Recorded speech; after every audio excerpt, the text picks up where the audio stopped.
રાજસ્થાન બાજુથી ગુજરાતમાં વિદેશી દારૂ ઘુસાડવા માટે મહેસાણા નંદાસણ હાઈવેનો બુટલેગરો ઉપયોગ કરતા હોય છે ત્યારે ગઈકાલ સાંજે સ્ટેટ મોનિટરિંગ ટીમના માણસોએ બાતમીના આધારે રાત્રે 10 થી સવારે 4 કલાક સુધી દારૂ ભરેલી ઇનોવા પાછળ કાર્યવાહી કરી હતી, જ્યાં દરોડા દરમિયાન એક ઇસમને પોલીસે ઝડપી પાડ્યો હતો, જેમાં પોલીસે 12 લાખથી વધુનો મુદ્દામાલ જપ્ત કર્યો હતો। મહેસાણા શહેરમાં થઈ એક ઇનોવા ગાડી વિદેશી દારૂ ભરીને જગદૂણ થઈને પસાર થનાર હોવાની બાતમી ગાંધીનગર સ્ટેટ મોનિટરિંગ સેલની ટીમને જાણ થતાં ટીમે ગાડીને ઝડપવા મહેસાણા અમદાવાદ પર વોચ ગોઠવી હતી।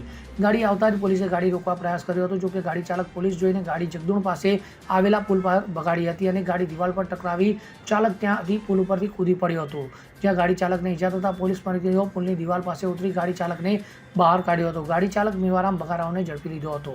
તેની પૂછપરછ દરમિયાન તેનો મિત્ર નરપતસિંહે છત્સર ગામ જઈ ત્યાંથી વશુસિંહ ઉર્ફે ગુલાબસિંહ વાઘેલાએ દારૂ ભરેલા ઇનોવા ગાડી મેવારામ બગારામને ગાડી આપી હોવાની અને આ દારૂ ભરેલી ગાડી નંદાસણ આપવાની કબૂલાત કરી હતી।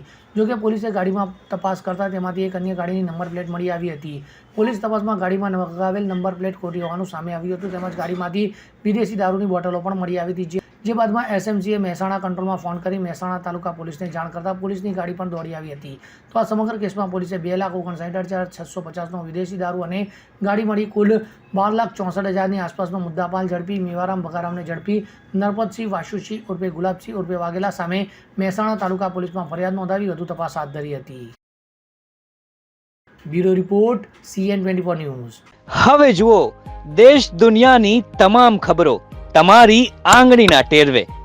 ઉઠાવો મોબાઈલ અને Google Play Store પરથી ડાઉનલોડ કરો અમારી CN24 ન્યૂઝ મોબાઈલ એપ।